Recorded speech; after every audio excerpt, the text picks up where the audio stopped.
Off we go. Well, keep in mind that this is a Saturday morning. It might be a lazier traffic day, so. Correct. Let's go. Yeah, Saturday morning, so yes, there will be less traffic than normal. Anyways, off as the wife just stated, it's a Saturday morning, so for those of you who are curious, there will be less traffic. What bearing does that have on when you're what's happening? I'm not sure. Analyzing across both videos for noise. That's all. For that context. Analyze something across something. Anyways, off to get some groceries. Oh, look, they're paving a road. Is that what they're doing? They're paving a road? They're not paving it. It's a Oh, construction entrance. They're building a bunch of houses right here that they have been working on for probably, I don't know, maybe 3 years, and they're still just doing excavation on the site. This started before COVID, and I think it was COVID that stopped them for a long time, and they just recently started picking back up on it. So that's how long they've been building these houses across the street from our house. I think all of these construction sites, or for the most part, are going to be on pause because the cost of materials. Like, they're just going through the motions because materials cost so much, and we're slowing down. People aren't buying homes at the rate that they were a couple years ago. So True. I feel like, what are y'all doing? Y'all have been building homes in this community for years, just pushing dirt around. Yep. Like, what? But I think that's the reason. Anyways, headed to H-E-B this morning to get groceries for next week's food to eat while at work. And then we have to make a decision on when we are going to do our official Christmas food shopping. Do we want to wait until next weekend? Or do we want to do it during the middle of the week? And here's the problem. We were going to go to H-E-B for Thanksgiving shopping, and we go like 2 days before it or something?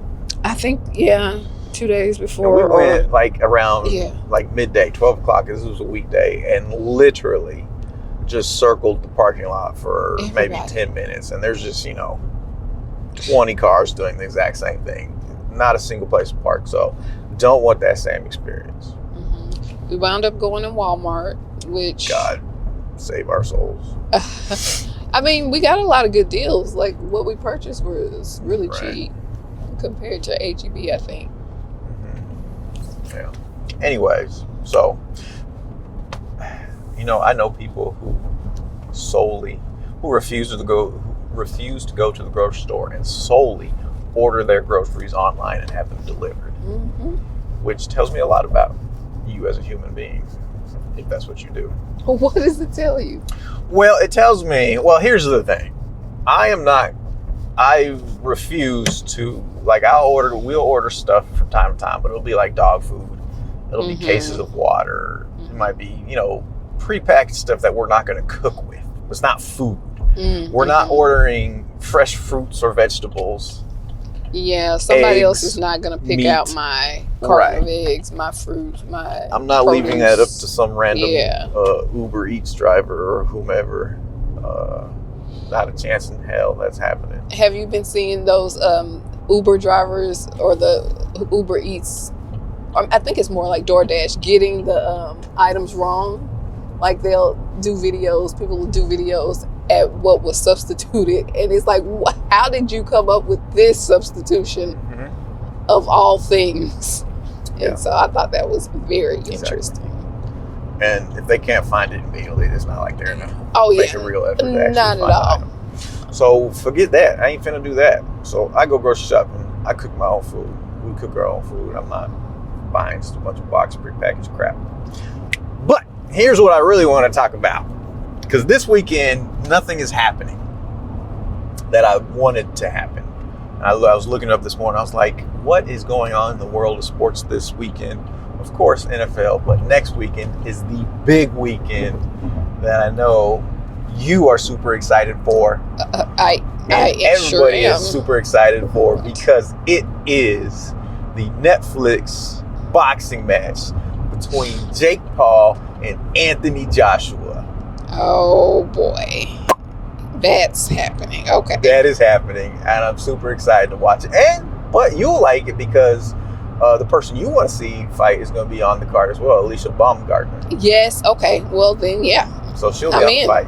Which brings me to my whole point about the argument of whether or not Jake Paul is good for the sport of boxing or is making a mockery of the sport of boxing.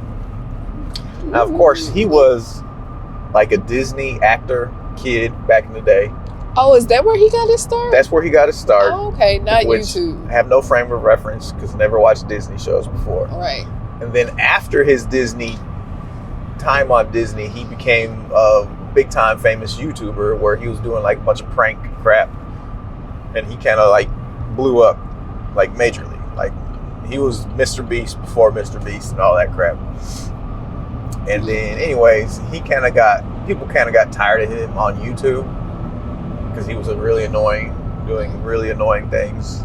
And he went away for a while because there were some controversies about some of the stuff they put on his channel. That kind of essentially got him canceled. So he disappeared, and then randomly he pops up as a quasi-professional boxer. Boxing quasi-boxers, if you will.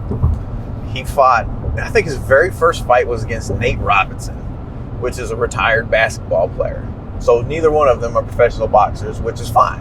Neither one are professional boxers. They're essentially doing it for entertainment purposes only. He knocks him clean out. And it's like, oh, wow, that's interesting. So he continues fighting these quasi-boxers, non-professional boxers. So he fought some old MMA fighter guys like Anderson Silva, which he was like in his 40s at the time, but he was not a professional boxer. He was a professional MMA fighter.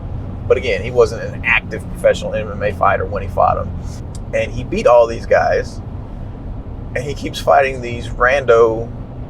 He fought like a bare knuckle guy, beat him. And then he fought Tommy Fury, which is like, he's a real deal professional boxer. But depending on your definition of what a real deal professional boxer is, I think a lot of people would say Tommy Fury is a professional boxer due to the fact that he is related to Tyson Fury, which is one of the biggest heavyweight title holders as far as popularity goes. And no one really takes Tommy Fury very serious as a professional boxer. But Jake Paul fought him, lost to him, and ever since then he's been doing these kind of like fights where he's like calling out big name professional fighters like Canelo Alvarez. He was scheduled to fight Gervonte Tank Davis, and there was a whole thing there where allegedly, and you saw the press conference I showed you. I don't know if you remember it, but Gervonte Tank Davis, he's a real short guy, not even the same weight class. Yes, and I remember. They started talking about something, and he was like, if I found out y'all did something, I'm gonna beat both y'all asses. And he was talking to Jake Paul and like one of the promoters for the fight. So the allegation is that if he finds out that they put something in the contract to say that he was supposed to lose the fight or there's any kind of fixing of the fight, that he was going to beat both they motherfucking asses. And so that is the context that I didn't have any clue about. I assumed that there would be fixed fights in boxing, and there are fixed things probably across all sports. But to the degree that would be written into a contract, that never occurred to me, because it's like, wait, we're putting in writing who's gonna win and who's gonna lose. Like, why would society go for that? Well, like, that's the part your society is not supposed to know about. But that is the overwhelming idea that all of his fights are essentially fixed. Oh, okay. That they're agreed upon who wins and who loses prior to the fight.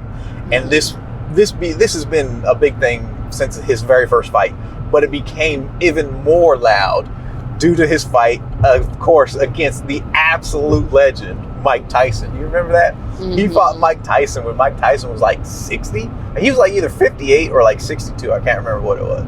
But he's old, of course, but everybody's like, it's still Mike Tyson. He still just needs one punch. And then they go in there and they fight, and it's all like, well, wait a minute. Neither one of these guys are particularly fighting each other. They're just kind of in there jabbing at each other. And it was like, it looked like it was an agreement that they were both just going to go in there and make money and have a good time. And it was the scheme that ties it up. Yeah, okay, gotcha. So then after that, we get to the point where he's going to fight Gervonte Tank Davis, and Gervonte Tank Davis is legitimately one of the best boxers in the game right now, and is an absolute killer. But of course, he's like half his size. So even then, his argument would be, well, look who I'm fighting. This guy's one of the biggest boxers in the world right now. But of course, it's like, well, it's still not legitimate because he's half your size. Right. So of course, you're completely different weight class. Right. Okay. Different weight class, different height. So controversy comes up with Tank Davis saying that is alleged that he had a domestic violence against some female. And the conspiracy there is that was leaked by Jake Paul and his team to kind of get out of that fight. But they knew that prior. They already knew that, right? I think everybody, if you're putting on a fight with him, I think you know who your opponent is.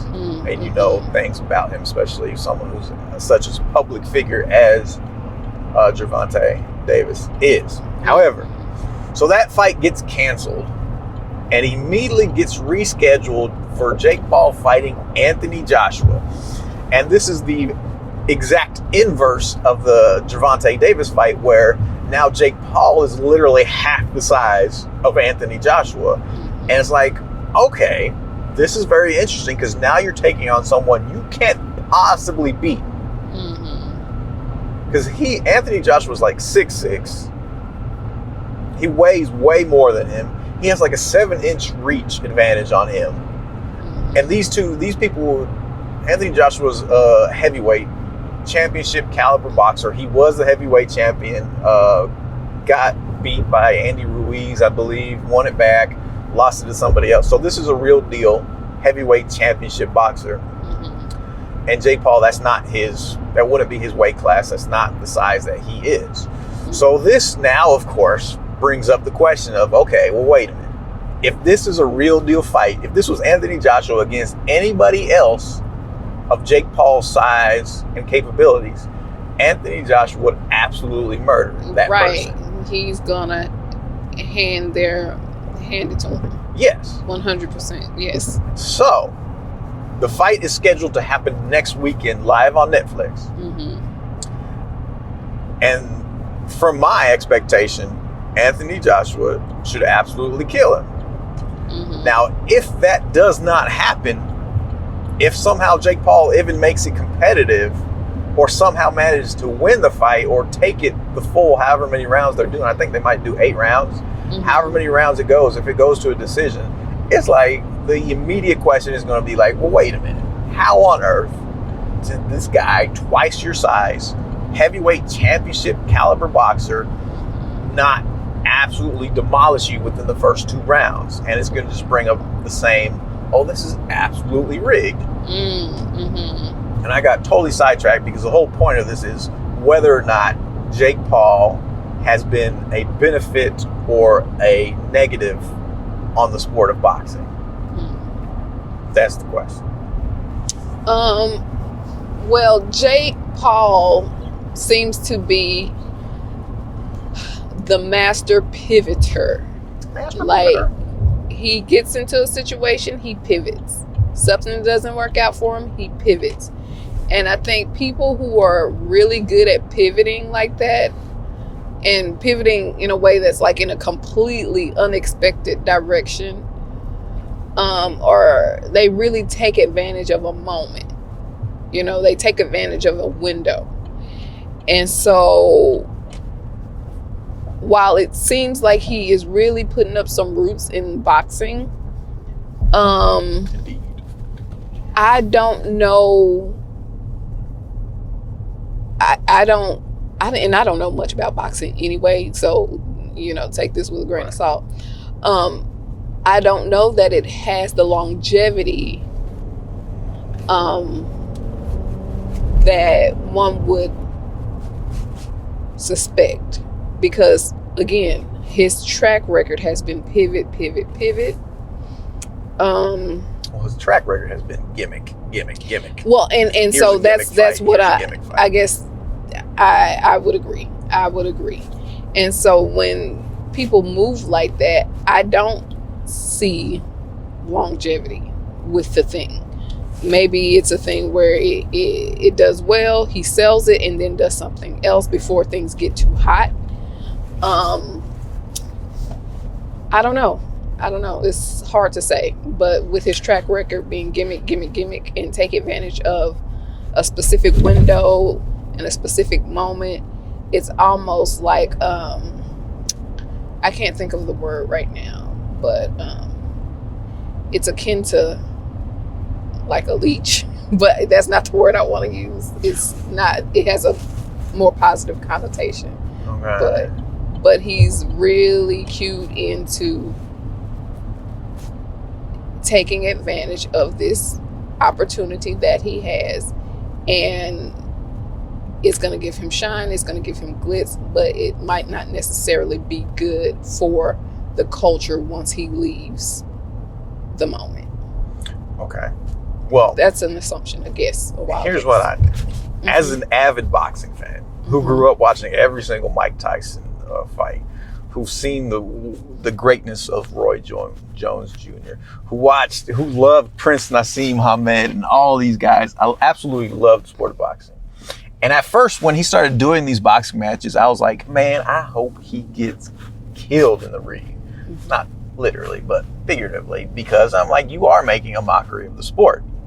However, now as he continues to do more and more fights against more and more legitimate fighters, I'm almost now rooting for him to be like this great upset fighter who goes out and beats these big name fighters based on absolutely no experience and no, time to actually get your skill. Because most boxers, they have an amateur career full of like hundreds of fights before they become a professional fighter. Jake Paul has maybe had like a dozen fights, and now he's taking on some of the best fighters in the game, or trying to take on some of the best fighters in the game.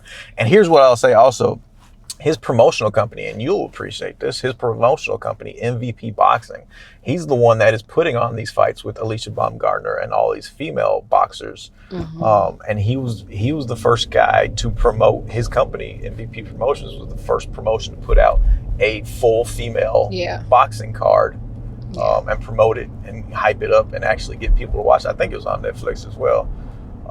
So that to me is a benefit to the sport, because oftentimes, not gonna lie, watching the female boxers is more entertaining than some of these male boxers who go out there and hug each other and just kind of move around the ring and not do anything. So I think at this point in time in what he's done, and he's, still doing gimmicky stuff, but he's bringing a lot more eyes to a sport that really is kind of, I don't want to say niche, but it's not like football, it's not like basketball, it's not like baseball, it's not like a major popular American sport. It has its core audience, and that's about it. But he's bringing non-boxing fans to watch the sport and bring more attention to it, whether that attention is because they want to see a spectacle or they want to see the actual sport. Is still bringing more eyeballs to it, which has the potential of eventually turning these people into legitimate boxing fans that would have never ever been taking the time to watch the sport. So I appreciate it for that. Here's what I will say. I agree with what you're saying. We're at the grocery store. And I will also add on, I agree, but I also think he's taking advantage of a moment, because along with him putting female boxers up there on the pedestal, and I love that for us, basketball is doing the same thing. So it's kind of like, I'm riding this wave. This is the trajectory we're going on. That is another topic for another day. The WNBA. Yeah, so it's like a female thing happening across the board that he can join into and ride the wave of. Is what I was trying to highlight. Necessary on all fronts, but also timely. That's why I say he's a master pivoter. Like, he sees a window and he latches on. Like, he's a smart guy. Yes, absolutely. Okay. All right. That's it. We're at the store. It's been real. Bye.